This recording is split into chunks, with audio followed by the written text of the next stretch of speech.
জ্ঞানের সাক্ষাতের আগে মমতা বন্দ্যোপাধ্যায় সুর সপ্তমে মুখ্য নির্বাচন কমিশনারকে ষষ্ঠ চিঠি মুখ্যমন্ত্রীর। কমিশনের এখতিয়ার নিয়ে প্রশ্ন তুলে চিঠি। ইচ্ছা করে তুমি যার ইচ্ছে ভোট কাটবে করলেন, আমাদের next destination is election commission. চলে করতে হবে, লড়াই করতে হবে, আর যারা যাবে ক্ষমতা আছে আমার সাথে যাবে, কলকাতা থেকে দিল্লি।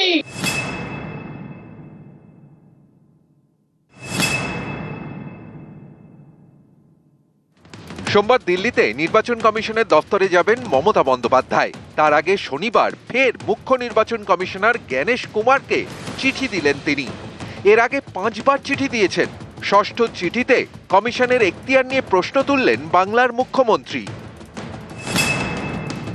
ভারতের নির্বাচনী ইতিহাসে এই প্রথম নির্বাচন কমিশন 8100 মাইক্রো অবজারভার নিয়োগ করেছে বাংলায়। কোনো রকম প্রশিক্ষণ ছাড়াই একতরফাভাবে এই মাইক্রো অবজারভারদের নিয়োগ করা হচ্ছে। জনপ্রতিনিধিত্ব আইনে এর কোনো সংস্থানই নেই। এইভাবে পর্যবেক্ষকদের দিয়ে সমান্তরাল ক্যাডার তৈরি করতে পারে না নির্বাচন কমিশন। অন্য কোনো রাজ্যে এসআইআর চলাকালীন এভাবে মাইক্রো অবজারভার নিয়োগ করা হয়নি। ত্রিপুরার 4 আমলাকে পর্যবেক্ষক হিসেবে নিয়োগ করা হয়েছে।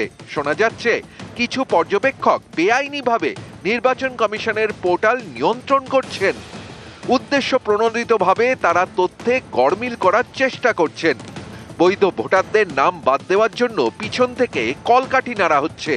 অসহায়ভাবে দেখা ছাড়া এই আরও এবং ইআরওদের কাছে উপায় নেই।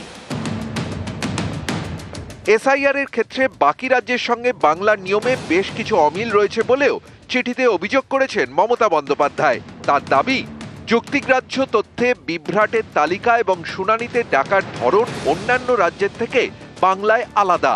মনে হচ্ছে এসআইআর এ বাংলার জন্য আলাদা নিয়ম কানুন চলছে, যার কোনো আইনি ব্যাখ্যা নেই। এটা গণতন্ত্র বিরোধী এবং অবিলম্বে বন্ধ হওয়া দরকার। শনিবার চিঠিতে চড়া সুর। সোমবার জ্ঞানেশ কুমারের সঙ্গে মুখোমুখি সাক্ষাৎ। এসআইআর উত্তাপ চরমে।